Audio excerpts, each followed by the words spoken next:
Welcome to the Encore Audio Archives YouTube channel. I'm Taper Dave, and this is my channel. I've uploaded hundreds of talks here that I've recorded at meetings in West LA, and I've also recorded conventions starting in 2013. I've got a bunch of those up. And Walt and Mary Murray, the original owners of Encore Audio Archives, started the company in the 80s, and Walt recorded Joe and Charlie's and a bunch of stuff down in Vista, California. My sobriety date is June 20th of 1994. I hope you find something you like, so please like and subscribe to my channel and comment down below. If you want to hear something that I don't have or that you don't see, I'll see that I get it. Anyways, take care and have a great day if you want to. I'm going to do at this point, I'm going to turn the meeting over to your secretary, your alcoholic secretary, Whitey, and he will introduce you to your speaker this evening. Here's Whitey. April Fool is not here. I'm Whitey, I'm alcoholic. Everybody knows me, so I don't go anything. I just want to say one thing, and this is serious. You know, I spent my whole life in the penitentiary, and I've done some pretty awful things. And I came to Los Angeles with 5.5, almost 6 years sobriety, AA, but I was a walking animal. I was full of hate. I carried a gun. I never read the big book or nothing, but I did go to AA. And I was a very prejudiced man. I hated black people, Chinese people, anything, okay? Now, I was sitting at a meeting here one day, and a wonderful black man, which was a newcomer now, or was then, excuse me, named Richard, he was sitting right over there, read this chapter 17 out of the big book about the addict alcoholic. And when he got to the solution part of the book, it changed my whole life. I got rid of the motorcycles, the guns, motorcycle colors, and everything else, and I became a man. And it gives me great pleasure to introduce this guy because it's just I always wanted to meet him, and so I want to introduce Dr. Paul.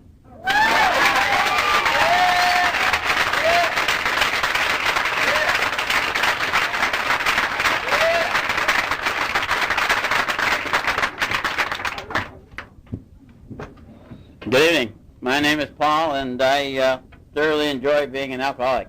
And I'm glad to be here tonight.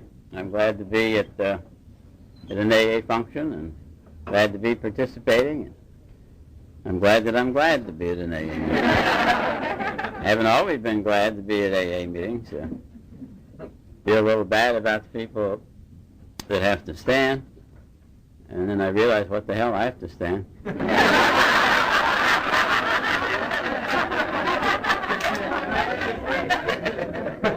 I want to congratulate the CHIP people and the birthday people.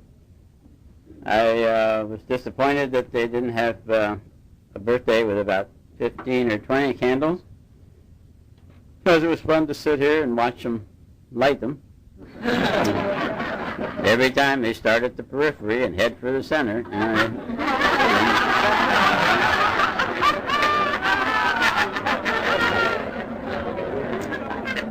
Some of us are smarter than others, you know.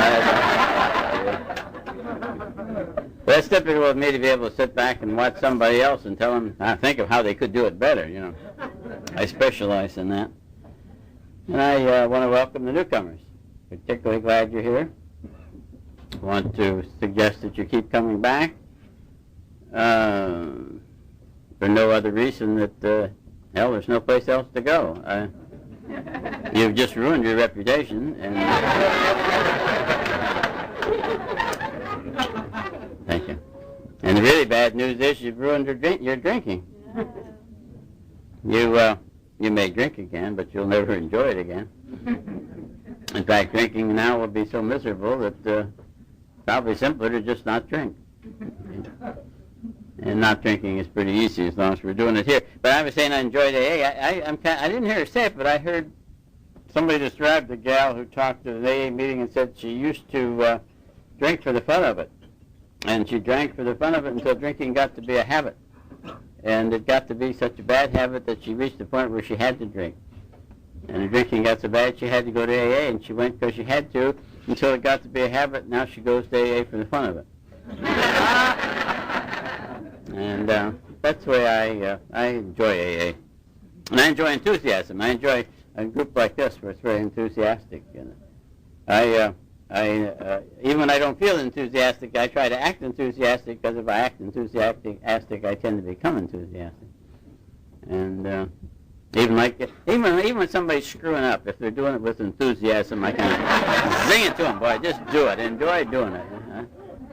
Have a go at it. Anything done with enthusiasm is better than not done at all. And I even like the word enthusiasm. It means en theos. The en within, and the theos is God, the God within. And I have the feeling that God that got sick of trying to think up new ways of getting me sober that didn't work, finally got sick and said, picked me up and set me in an AA meeting and said, now sit there and shut up.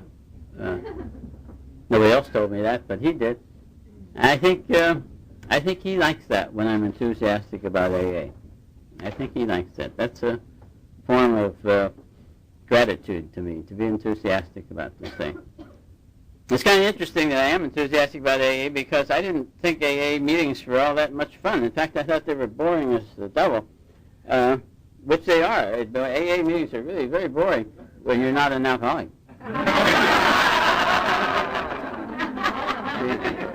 I don't know why you're laughing. Yes, because you're a bunch of alcoholics, but I wasn't an alcoholic when I came here. I was here by mistake. In fact, I didn't come to AA, and I wasn't sent. I didn't get any get-well card from the judge. The only reason I came was it was the only way I could get a pass to get off the nut ward of the hospital I was on the staff of. And that wasn't really very funny either. I was there by mistake. Actually, I had a brain tumor, and they were missing it. And that's serious. You can die from something like that. And I didn't belong in AA, and I wasn't an alcoholic. And I find these meetings kind of dumb. I said I was an alcoholic. They like that in AA. You notice that? They like you to say you're an alcoholic. I said, my name's Paul, and I'm an alcoholic. They always say he was an alcoholic. And I don't know. God, these people are easily amused, you know. I'd have said as a chimpanzee if it turned me on. You know. I admitted I was an alcoholic, but I knew it wasn't true. But it turns out that alcoholism is a contagious disease. You get it at meetings like this. You do. That's why they have a show of hands. You noticed it tonight. We had a quorum right off, just like that.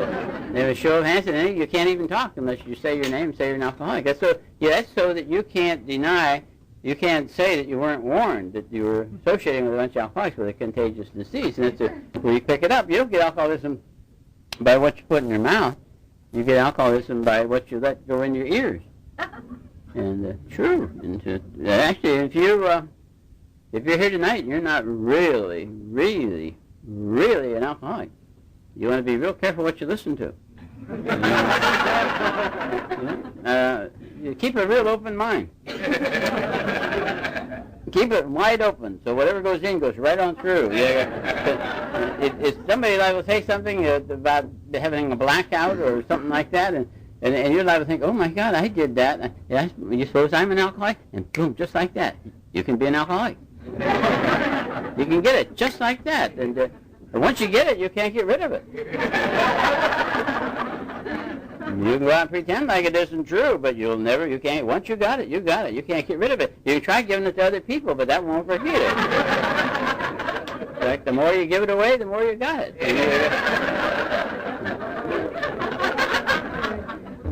So be real careful when you go to these AA meetings, or you're liable to turn into an alcoholic like I did. It took me 7 months. I went to one meeting too many.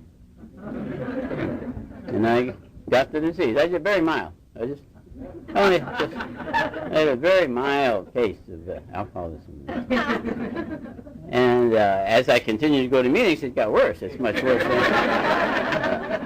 It started out very mild, very mild. And I even got somebody else's disease by mistake. People often wonder what with the fact that people think you get alcoholism by bars. You don't get it. You get it in AA meetings. Try it sometime.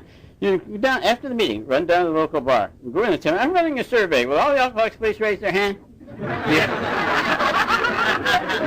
You won't get the same response there. You won't get the same response. In fact, they won't even think you're very damn funny.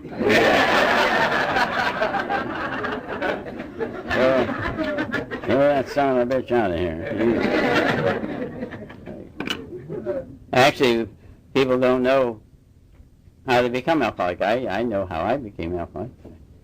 It's not only by going to meetings a little too long, but where people are made, it's on an assembly line, and they have the people who drink and the people who don't drink. There are two assembly lines. And on the assembly line where the people who drink, there's a little bed. And he stands there with a rubber stamp, and he counts to 10. Every 10th one, he stamps, alcoholic. And he stamps, alcoholic. And that's all he does. He stands there and stamps there, counts to 10, stamps him alcoholic, counts to 10, stamps him alcoholic. He was standing there one day, and somebody says, hey, Joe. And he turns and says, yeah, what do you want? And he stamped me accidentally. And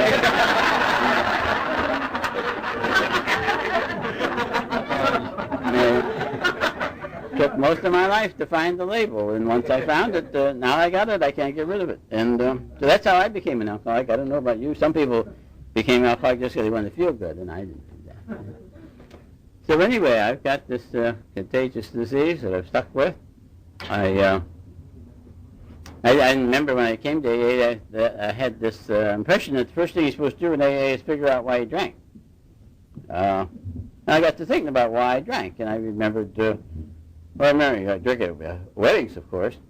You always drink at happy occasions. That's what they invite you to a wedding for. I mean, nobody would ever invite you to a wedding if you didn't drink, for God's sake. You're supposed to help them celebrate. It's a happy occasion. So I always drink at happy occasions and weddings. And I remembered of funerals. I've never been to a funeral. They didn't say, hey, Paul, there's some liquor out in the kitchen. Go help yourself to a drink. And, so you drink at happy occasions and you drink at sad occasions. I would drink in the daytime. I drink daytime drinks. Night I drink nightcaps. I drank when it's hot. When it's hot, you drink beer. That's what beer was invented for. You drink when it's hot. I grew up back in Ohio. When we went to a football game, we'd always take a bottle along because it might get cold. I would drink when it's hot. I would drink when it's cold. I would drink when a lot of people are around. You have to drink when a lot of people are around. Nobody would come visit you if you didn't drink, for God's sake. You go to visit them, they always give you drinks. You always drink when a lot of people are around. I would drink when I was alone because I was lonely. Sometimes I drink it just because it's there. Yeah. Maybe I go see what's in the refrigerator. My refrigerator, for God's sake. Oh, here's a lonely can of beer, you know. One beer. What can you do with one beer? You can't. You can't do anything with one beer except drink it. I mean, you can't give it to anybody. They say, aren't you going to have one? Oh, no, that's the only one we've got. You know.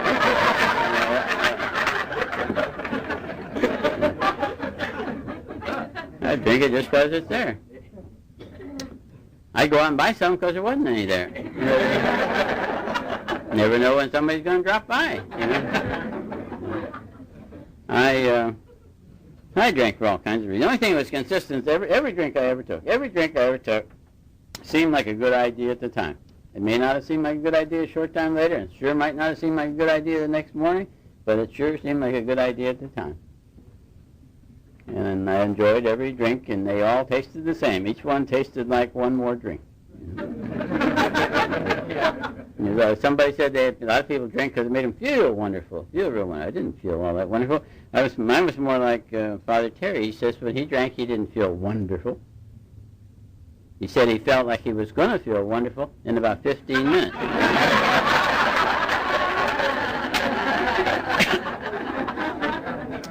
This drink isn't going to do it, but the next one is.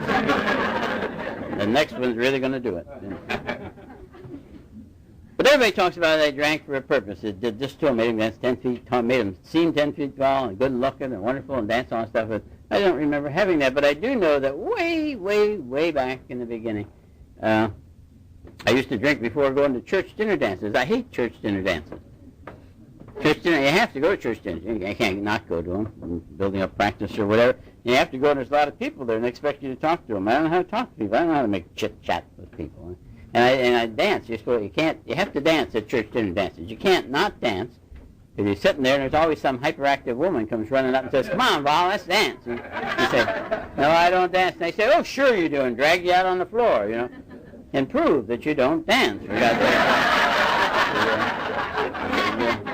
And so I would have a few drinks before I'd go to things and relax me mentally, and I could talk to people, relax me physically, and I could dance. Boy, I dance good, too, by God.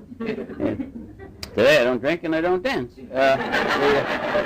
I was relaxed mentally and physically. That was a pretty good deal. But it seems, in thinking about it in retrospect, didn't think of it at the time it was happening, but now thinking back on it, seems like it's obvious that those two things got out of sync.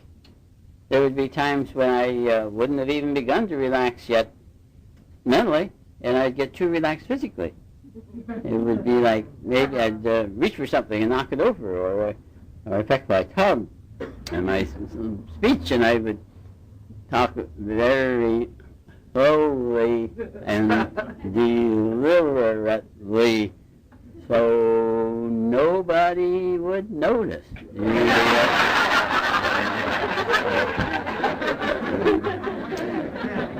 I would trip when there was nothing to. Sometimes I find myself lying there on the floor.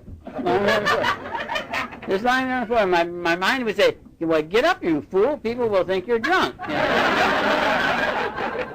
And my body say, "What do you mean get up? We're paralyzed from the ears down." And I'm lying there thinking, isn't that strange that I can't move? Isn't that strange? Alcohol affects me peculiarly. Being a scientific bed, it was kind of an interesting phenomenon that a chemical like that would affect me like that. And I would lay there, and mentally I'd be leafing through the pages of Goodman and Gilman's textbook of pharmacology under alcohol poisoning, symptoms thereof.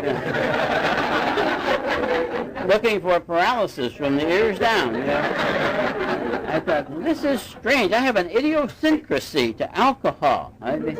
I react abnormally to that drug, and I'll have to ask somebody about that. Never found anybody to ask. Can't ask just anybody about something like that. They'll make some stupid suggestion like, well, why don't you quit drinking? Never ask anybody. And then there were other times, but another thing about the scientific aspect, that it was not only was it interesting scientifically, but it took my mind off my full bladder. I don't know why. It was an impractical combination, but they always went together. Every time I was paralyzed from the ears down, I always had a full bladder. A bladder that absolutely refused to remain full. And it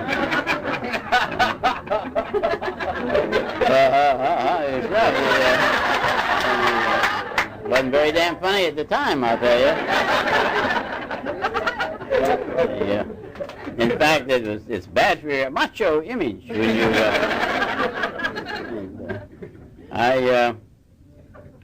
That's bad news for the newcomer too. As far as I'm concerned, that AA it's wonderful. It saved my life, but it hasn't done anything for my poor bladder capacity. My bladder capacity today is as bad as it was for beer. But I'm not complaining, though. I'm not complaining at all. Because even though my capacity is no better, my aim has improved tremendously.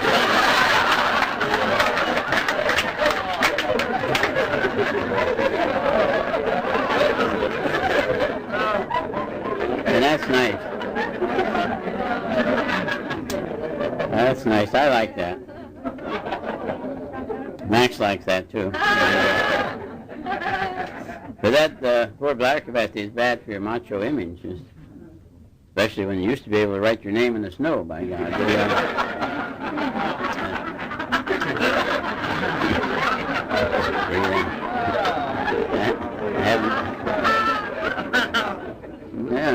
You guys are a little slow on that one. That's because you're all Californians. You don't know much about snow.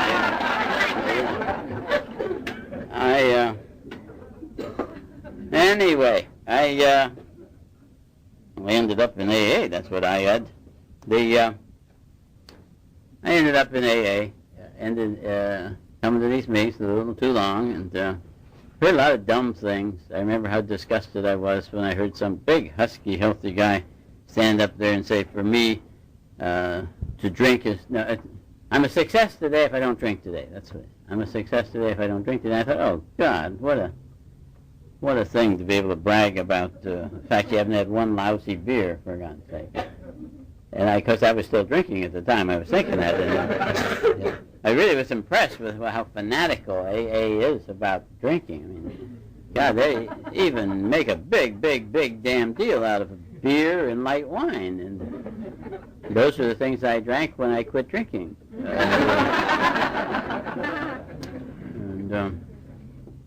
I took a few pills, but not, unlike Lillian, who became a Valium addict. God, I never stooped that low.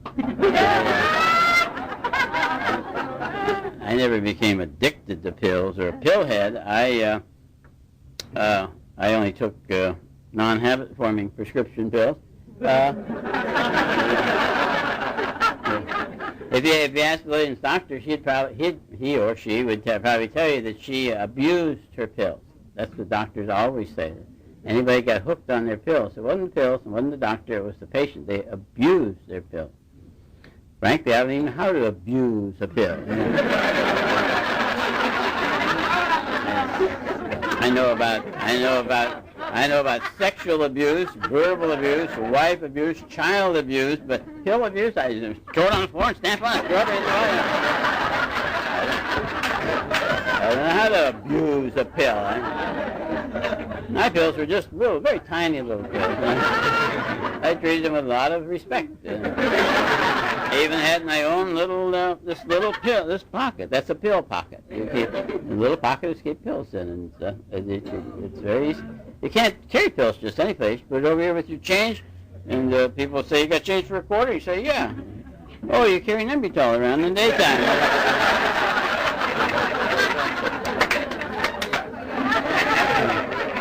So you switch your pills over to the other pocket where your keys are. You go to get in your car and take your keys out. Prelude runs down the street. You feel like a nut, big grown person trying to catch a pill around you. You can't get ahead of it, and you can't step on it, you'll abuse it.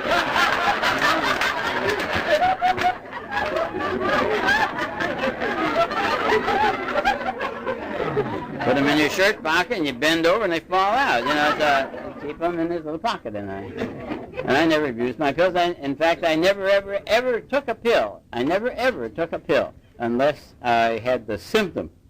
Only the symptom that only that pill would relieve. I did. I either had it or I could feel it coming on.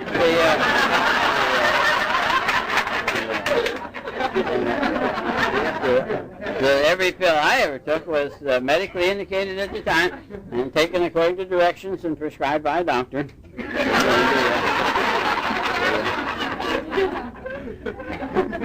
And I took a few. I know this is an AA meeting and you're supposed to talk about alcohol, not drugs, but I hate to not give honorable mention. In fact, speaking of pills, before I go, speaking of pills, I took a lot of amphetamines, and I have to say with amphetamines, I don't want to convince anybody to go out and take amphetamines, but I have to give amphetamines credit in that I don't know that I would have had the stamina to have been able to have completed all my pre-AA training period if it hadn't been perfected. They kept me on my feet out there. And then I was going to talk about narcotics or Demerol, which kind of took us kind of like between meal nourishments or something. The other day I was at a meeting and I heard somebody wasting Demerol.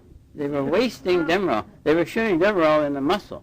And, oh my God, Demerol is a potent narcotic drug, and it should be treated with respect. You should never do anything with Demerol except squirt it in the vein. Shoot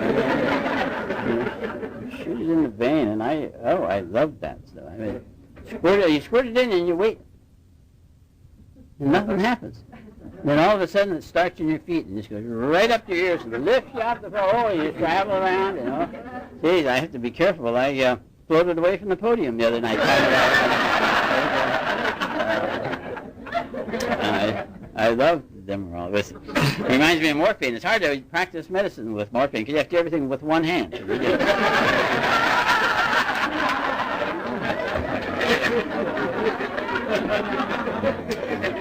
I had a tendency to vomit unpredictably. You know. Patients never got used to that.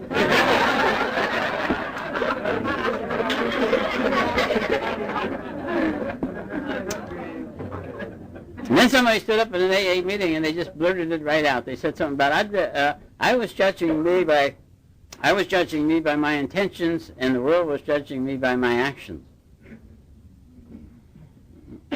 I was sorry she said that. I was sorry she said that because I am one of the best intentioned people you'll ever meet.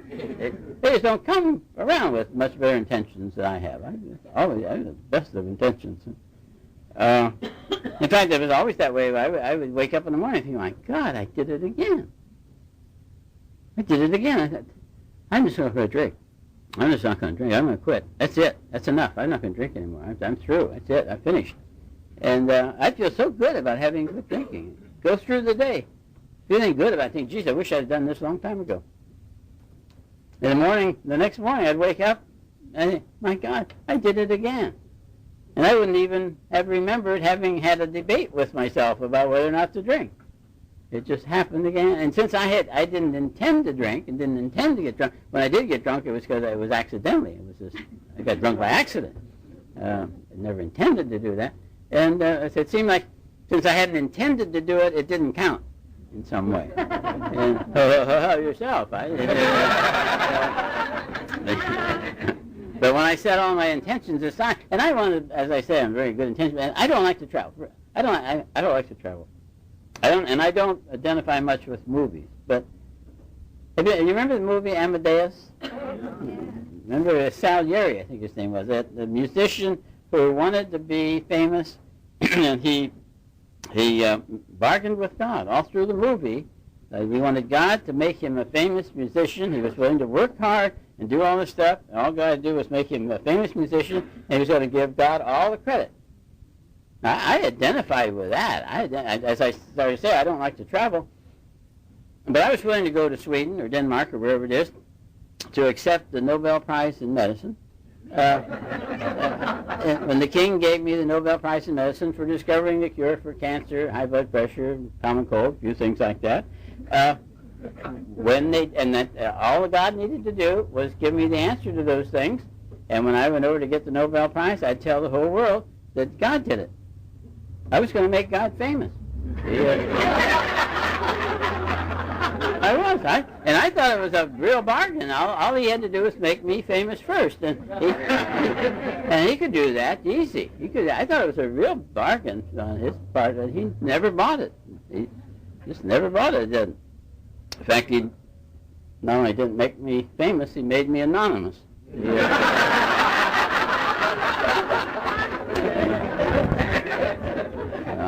I've always had good intentions. It was right after that somebody stood up there and they said something about, not something about, they literally said, just blurted it right out. And I was making a list of things that you had done. And God, some of you people have really done some fancy stuff. The things you had done that I hadn't done. And things that I didn't like about AA.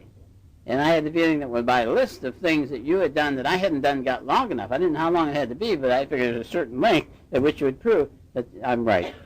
I'm not, you're an alcoholic, obviously, but I'm not. And then when you realized that I wasn't an alcoholic, you'd ask me what I thought of AA, and then I could tell you all these things that were wrong with it. Now, 21 years later, I realize nobody's ever asked me for my list. Either one, but the odd part about that is that if there's anything I've done, nothing that I have done that you haven't done is going to disqualify you from AA membership if indeed you're an alcoholic, if you're new here tonight. So if you're not identifying with what I did, that's not going to be much of an escape hatch for you. So anyway, this person blurted right out, and they said, I'd rather be in AA by mistake than out there by mistake.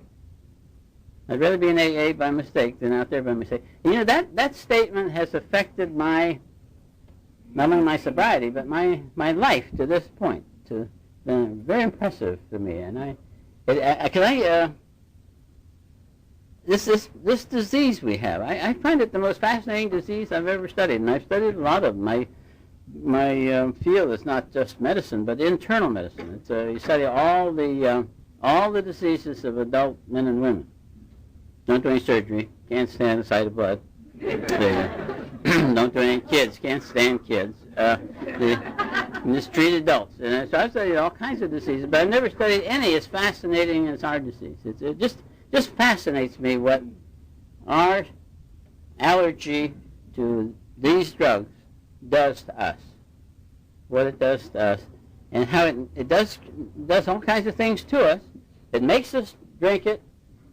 It makes us do all kinds of insane things when we're under the influence of it, and makes us think we did it of our own free will.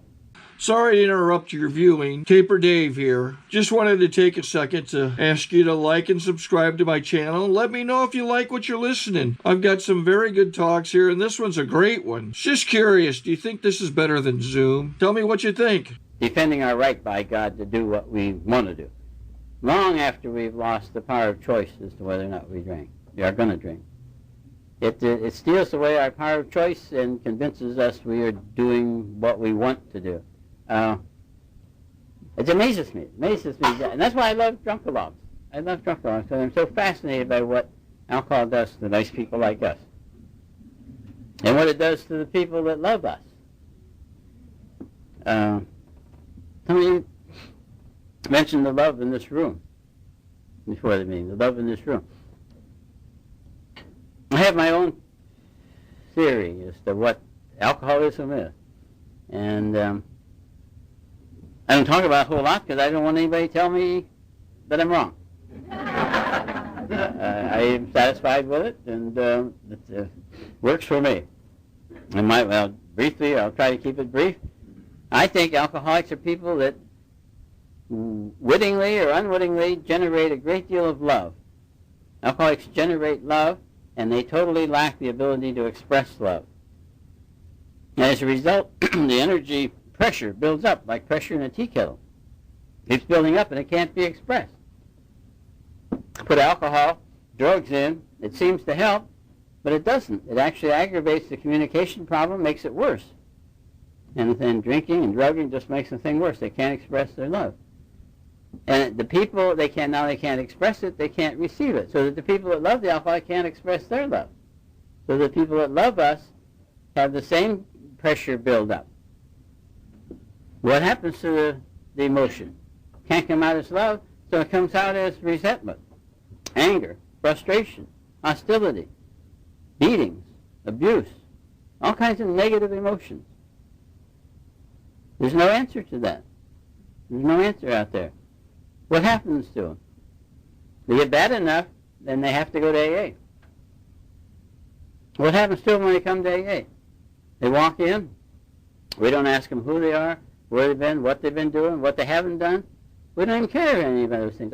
We treat them with respect. Literally, we treat them with love. In fact, literally, what we do is love the hell out of them. We love the hell out of their hellish lives. We demonstrate the tremendous healing power of love. We teach them all kinds of things. We teach them how to be loving, and don't ever use that word, actually. Just like now. There are newcomers in this room, and they're either sitting or standing and listening. To listen in an AA meeting is a tremendous act of love. To listen to any time, doesn't have to be an AA meeting. You can take this love home and listen to the people there.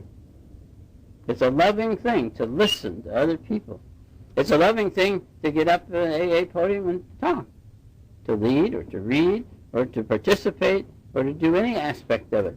Some people talk, that's an act of love. People who listen, that's an act of love. Just to try to communicate with somebody else is an act of love.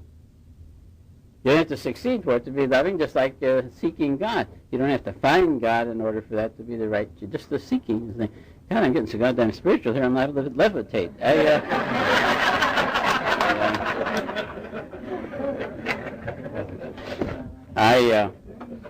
Anyhow, once I started doing all these AA things, going to a lot of meetings, I find out that I did all kinds of things to try to keep me sober, and none of them worked. I was always quitting drinking, and I found out that's a dangerous thing to do. That quitting drinking, it's very dangerous. In fact, I quit many times, and every time, absolutely every time I quit drinking, I ended up drunk.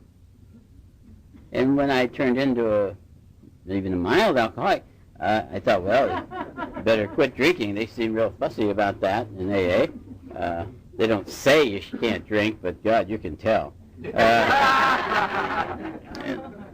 so I thought, well, I can't quit, and I can't drink.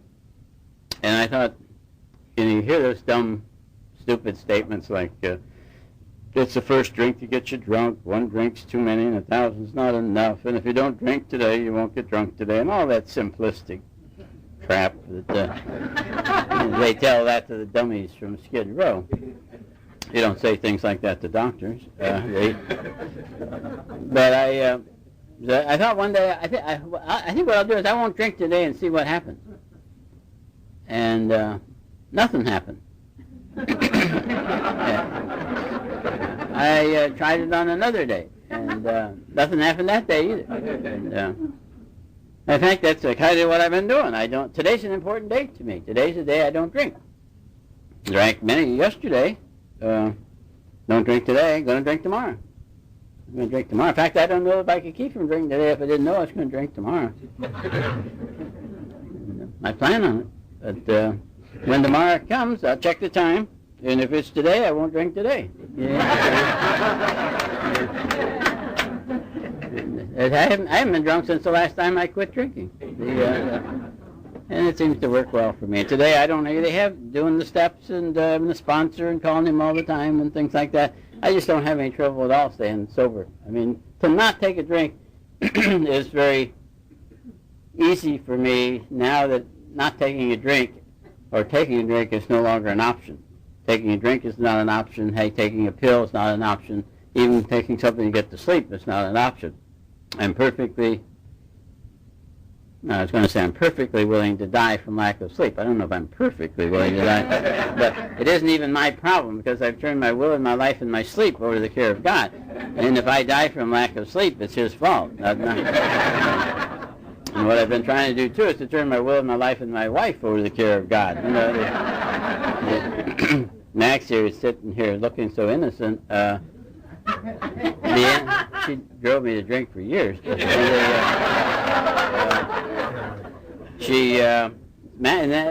fact, she's the one who continued to go to the AA meetings when I quit going.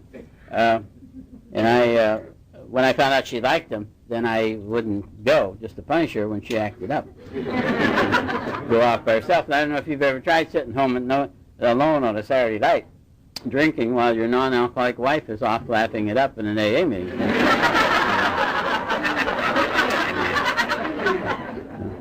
What I started to say was the end of this year, December 2nd of this year, Max and I will have been married for 49 years. And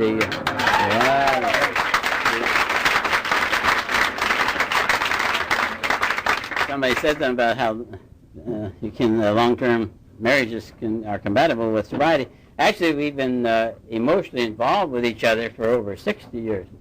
And I hate to say it, actually, but the young people today they just don't have what it takes to put together a relationship like Max and I have. Not the young people today. They just don't have what it takes. For one thing, you've got to be very, very old.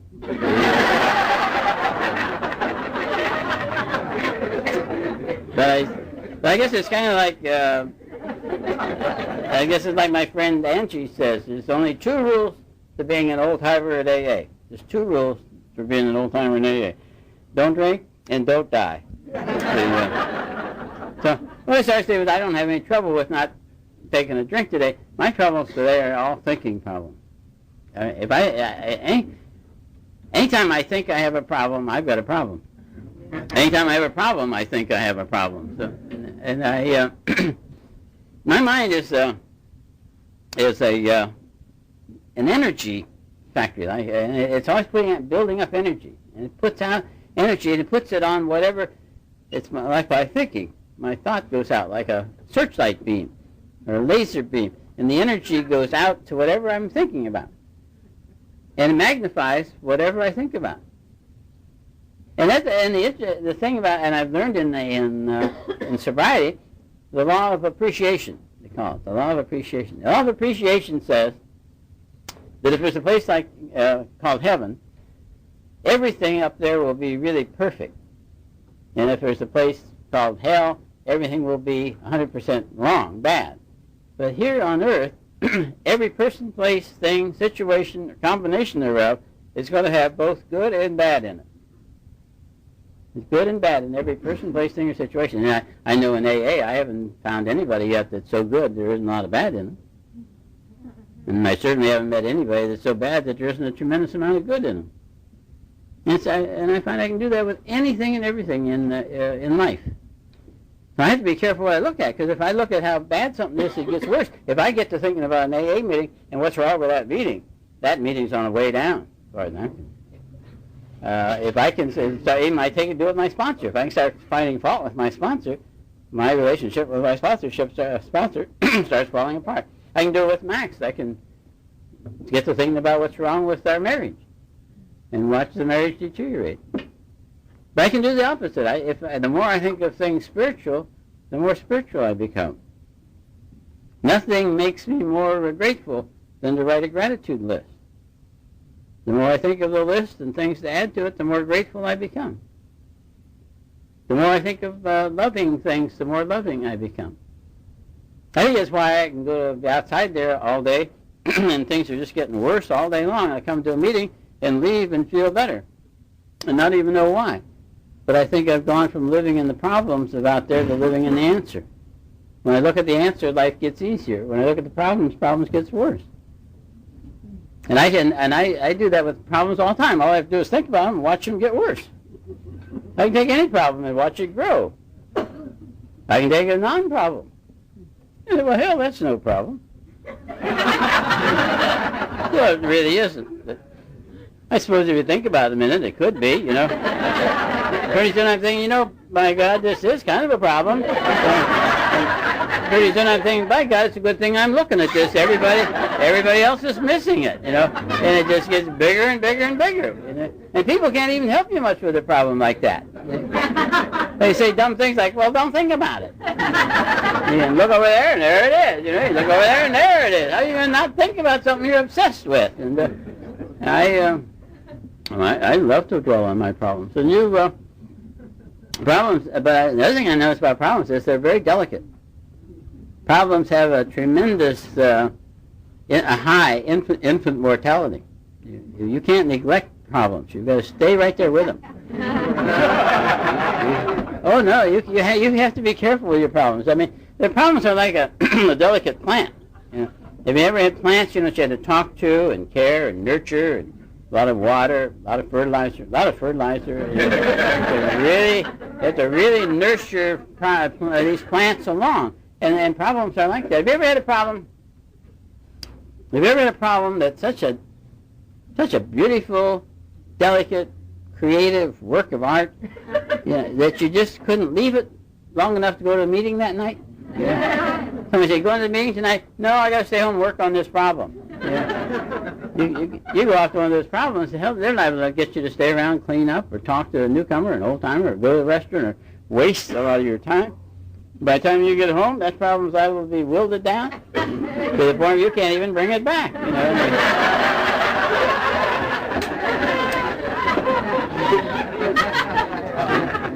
You can't neglect problems.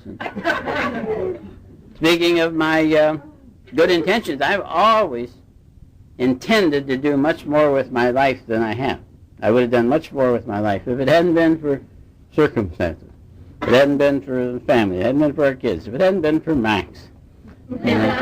I used to call my sponsor up all the time and tell him the things that Max had done. I thought somebody ought to know what it is like living with Max, so they know why I wasn't doing more with my life than I am. And I would call my sponsor up and tell him what she had done or failed to do that made it difficult for me to do things I would have done if she hadn't done that. I called him up one day, and I don't know, got him on a bad day or something, but he didn't want to listen to me that day. And I hardly even got started with something really terrific that she had done that I don't recall at the moment. And I hardly even got started telling him about what it was she had done. And he interrupted me. And he just interrupted me. He says, why don't you put it out of your mind a couple of days and see what happens? And I said, Jack, a couple of days, I'll forget all about it.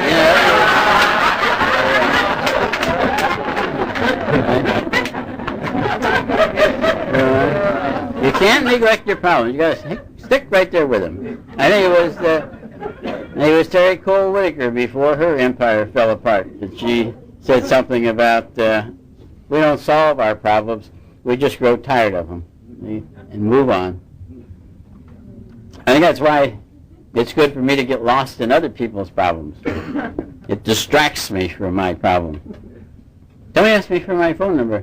It's a long distance, it's 714, but my phone number is 240-714 area code and 240-3940. And I need lots of phone calls. I need lots of involvement. It takes a lot of people to keep me sober. And otherwise, I just spend my time thinking. I don't know how you think, but I think by somebody talking. Somebody in my head is talking all the time. Talk. A lot of times people are talking to me and they think I'm not paying attention. I'm paying attention. I'm listening to the voice. And they talk. They're telling me what to say as soon as you take a breath. They're telling me what's wrong with what you're saying. So they can, and just talk. That's what my head is all the time. Talking. Sometimes it's like as if when I was born, it turned on a radio talk show. Just talk. Sometimes it drifts over and picks up another one. There's two of them. Talk. I come to a meeting like this and drink too much coffee and go home and go to bed and talk. And my body wants to lie down, go to sleep. My brain says, no, let's lay here and talk about it a while.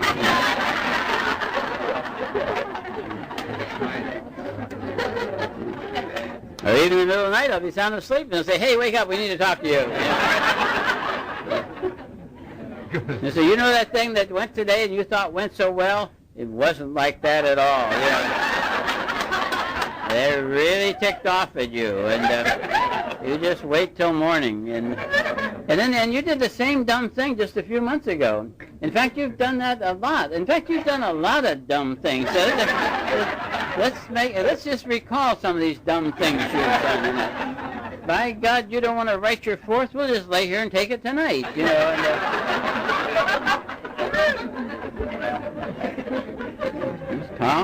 Talk. Okay. And each voice is a separate person. I should, in fact, one of the most helpful things is I've picked up in my sobriety out of the book, outside of the book, is I realized that I shouldn't say that my name is Paul and I'm an alcoholic. I should say yes, we is right, and all of us. And in fact, you think there's a lot of people in this room. It's nothing like my head. I've got personalities up there I haven't even met yet, and that's what I think it was. That I think it was only one of them or so that wanted to drink all the time. Whatever the situation was, says, well, I'm going to have a drink. And every time he said he's going to have a drink, we all got drunk. And there's one of them up there that doesn't like Max. He's always saying things. He doesn't let her talk to you like that. Does she realize who she just released?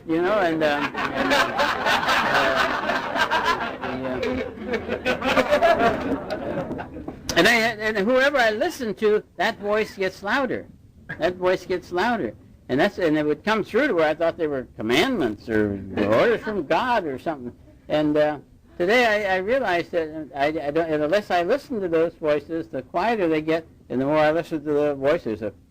And one or more up there that thinks Max is just terrific. Isn't she beautiful? Doesn't she have a great sense of humor? Aren't you lucky to have her? And, that whoever I listen to, their voice gets louder and louder. And I used to drown those voices out with drugs so I could sleep. I didn't have a drinking problem, I had a sleeping problem. But today, I don't want to, because I can't use drugs, and I don't want to drown those voices out. For one thing, that's God's voice is in there. I don't know how you talk to God, but God comes to me to the voices in my head and the voices in AA. And when now I don't do anything to drown out the voices in my head, and I have no intentions of ever not listening to the voices in AA. But it's interesting to listen and figure, when is it God's voice? When is it God's voice that's coming to me in my head? When is it God's voice in an AA meeting? Is it the speaker? Is it birthday? Chip? The newcomer? Leader? Reader? Chapter 5 is a good spot. There are all kinds of spots where it can be God talking, or is it all of them? Or what, So I intend to keep coming to AA and keep listening to the voices in my head and figuring out what it is, because to me, of all those people live in my head in the very center. That's where God is. Right in the very center of me, there's a center of calm. Center of calm. Center of love. And I think it's interesting that if he's there in me, then he's there in you. And the joyous thing is for the center of calm in me to communicate with the center of calm in you. And that's love, and that's God. And that's a great joy to learn to communicate. In fact, that's what, my time is gone. In fact, that's what AA is to me. It's as I understand it, I'm studying the history of AA. You have a medical problem, there's a spiritual answer, you have to give it away to keep it.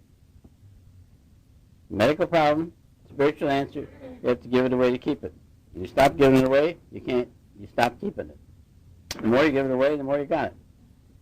That's giving it away, that's communication. That's love, and we can do that in meetings, and we can do it outside the meeting. We can communicate with the people in my head, people outside my head. I can communicate with God. And my relationship with God is just so much better. My communication is so much better than it used to be. I came to AA, we hated each other. Today we're good friends. He goes everywhere with me, and I talk to him all the time. I tell him on a daily basis, I'll pedal and you steer. For God's sake, watch where you're going. I'm sick of some of the places we've been, And I commonly write him a letter first thing in the morning on my computer. Dear God, here we go again. Let's see what you can do with this one. You have a real good day today. Enjoy yourself. Have fun. If you have a good day, I bet I'll have a good day.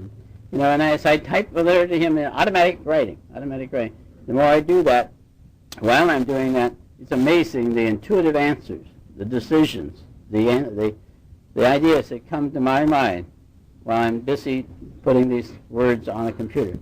And when I get through, I tell the computer that I'm going to quit. The computer says, you want to save this or throw it away? Yes or no? And I'll say, throw it away. And poof, it's gone. It goes where all 5 steps go. It's gone. And so I have a good relationship with God, a good relationship with Max, I have a good relationship with myself. I think that's the main thing that AA has given me. It's given me a way to live that I enjoy being who I am. I enjoy being me today. And it came from the fact I had to accept the fact. At first I admitted I was an alcoholic, and I accepted the fact that I was an alcoholic. Today I approve of the fact that I'm an alcoholic. Thank God I didn't have to approve of it to accept it. What do we accept when we accept? As I see it, we accept the challenge. We accept the challenge. Was I willing to accept the challenge of being an alcoholic and living life to its fullest in spite of the fact I couldn't drink like other people? Big damn deal. I accepted the challenge, and when I did that, I stepped from being the victim to being the hero in my own life story. And I like being the hero role in my life story. And that's why I have to avoid resentments, because resentments put me in the victim role. Resentments put me in the victim of what somebody else has done. Somebody said the other day that resentment was the feeling I have when I think somebody else ought to feel guilty for what that SOB did to me and put me in the victim role. I don't like being there. I'd rather be the hero of my own life story. My time really is gone, so I got to quit. But I do have to mention my higher power again, because otherwise he reminds me on the way home. He seems to think he has something to do with my sobriety. The thing is that he and I have such a good relationship, and I used to give him lists of things to do, and in the order in which to do them.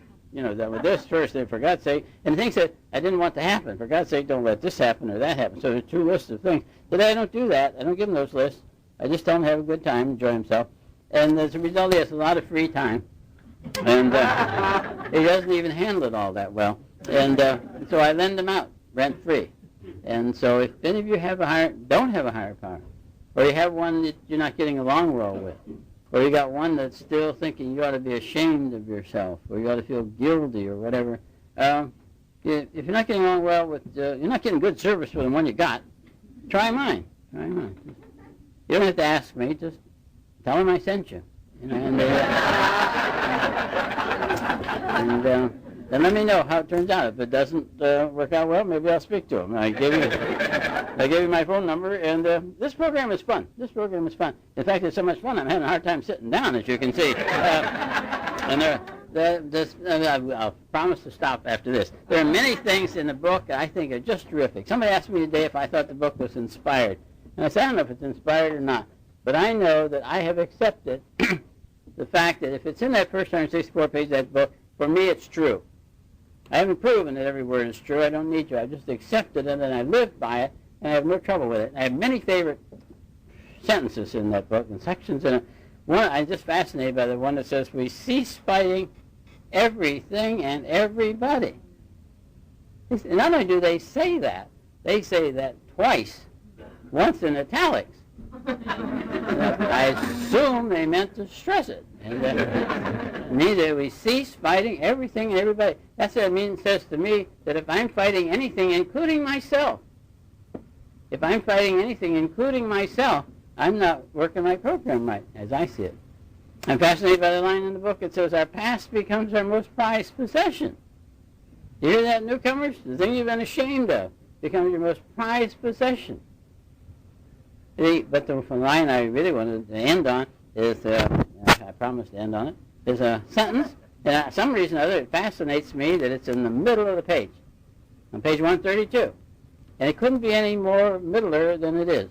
There are 16 lines above it, and there's 16 lines below it, and there are 2 extraneous words before it, and 2 extraneous words after it, and in the middle, the very middle of page 132, it says, we absolutely insist on enjoying life. Now that's in the latter pages of a textbook on how to recover from a terminal illness. The steps are suggested, but we absolutely insist on enjoying life. What that means to me is if I'm not enjoying my sobriety, I'm not doing it right. If I'm not enjoying life, I'm not living it right. If I'm not enjoying my relationship, I'm not doing that right. Life was meant to be enjoyed. Life is in session, and that's what we're all here for. And I just love being here tonight, and I love your enthusiasm. Thank you very much.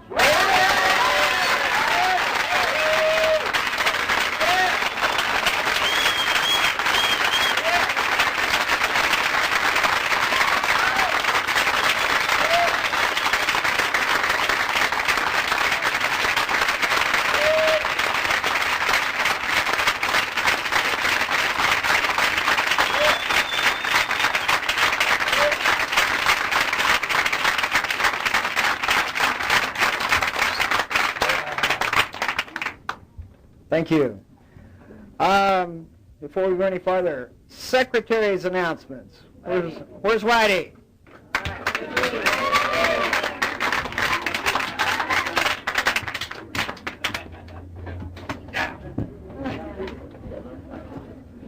Get over here, old man.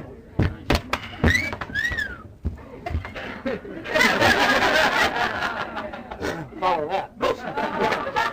You think that's your woman, huh? I'm whiting my garlic. Oh, man, I'll tell you. I'm going to be floating on a cloud for 16 more months.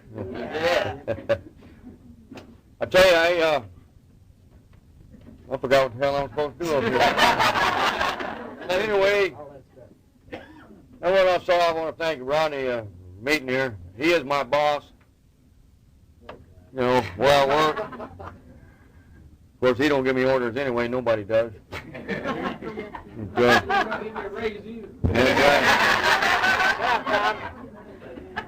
See me after the meeting in the alley. Yeah. Okay, this is a big meeting here. I wish I had brought my gun. I could have made a lot of money, but I need some help.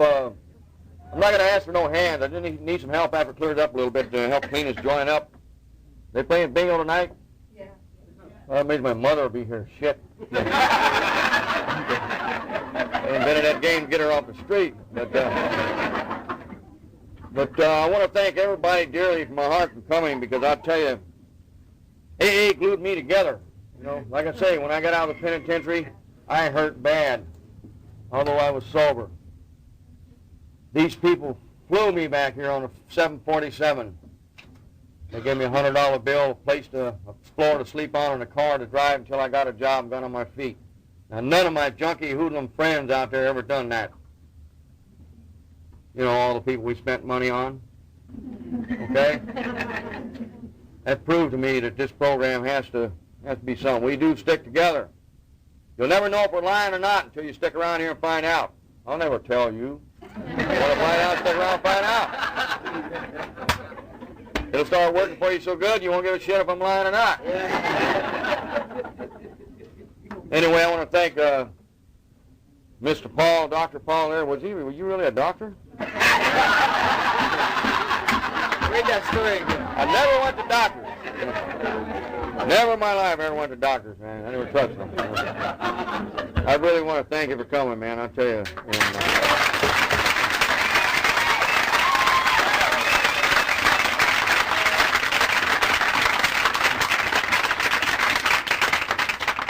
Save some time. We got literature on the rack. The hell with my literature person. We got it on the rack. Got a big book. You ain't got no money, I'll give it to you. Just leave your old lady in hot.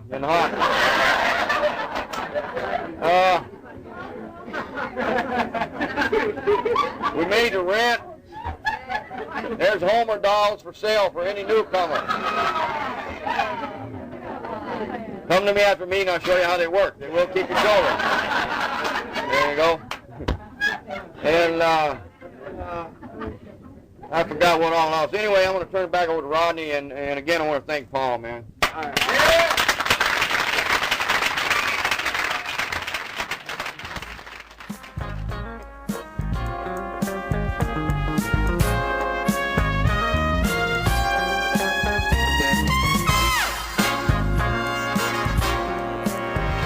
We hope you've enjoyed this recording. To obtain additional copies, receive a free catalog of AA and Al-Anon talks, or to find out about our tape and CD of the Month Club, call Encore Audio Archives at 1-800-878-1308, or visit our website at www.12steptapes.com.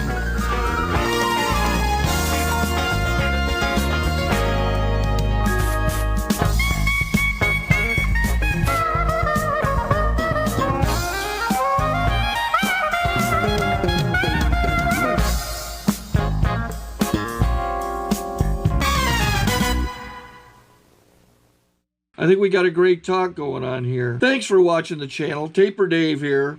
Just curious, do you think this is better than Zoom?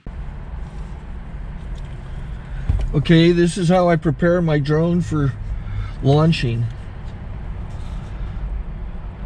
I like to do it inside the cab of my truck so I'm not standing outside in the weather. To install the joysticks for control, up and down, right and left, powered on. I have an Android phone that I use to connect it to the drone with, and it's actually controlled through the iPhone, through an app. Oops, wrong way. It's actually controlled through the iPhone, or through this Android phone, through the app. It's actually controlled through the Android phone, through an app, and you connect it through this short connection right here.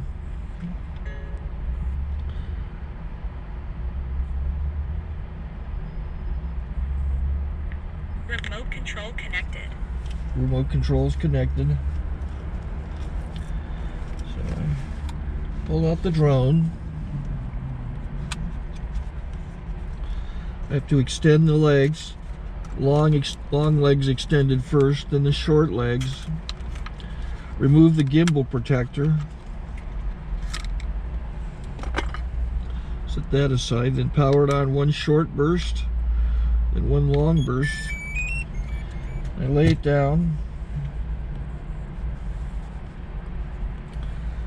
So I have to go to calibrate. So the drone's not connected yet. It shows you here as this drone gets disconnected, even though the remote's powered on. So the drone has to establish it's connected. So I go into the app to calibration mode. First I'll calibrate the remote controller. Start calibration. Out, in, out, in, up, down, and then this little wheel is to control the gimbal. So it's calibrated. Go to gimbal calibration, start calibration, and then it calibrates the gimbal. I don't know if that shows up. The gimbal's moving all over the place. Changes, you can see it on the video. And I'm calibrated to take off. It's acquired 7 satellites at the moment. There are 26 satellites up in the sky, which it has to acquire before you can take off. So it's connected. It's got enough satellites. This is white. I can go to press this little arrow button, swipe right to take off, and it would start the motors if I slid this to the right. But I'll wait till I get outside. Don't want to do it inside.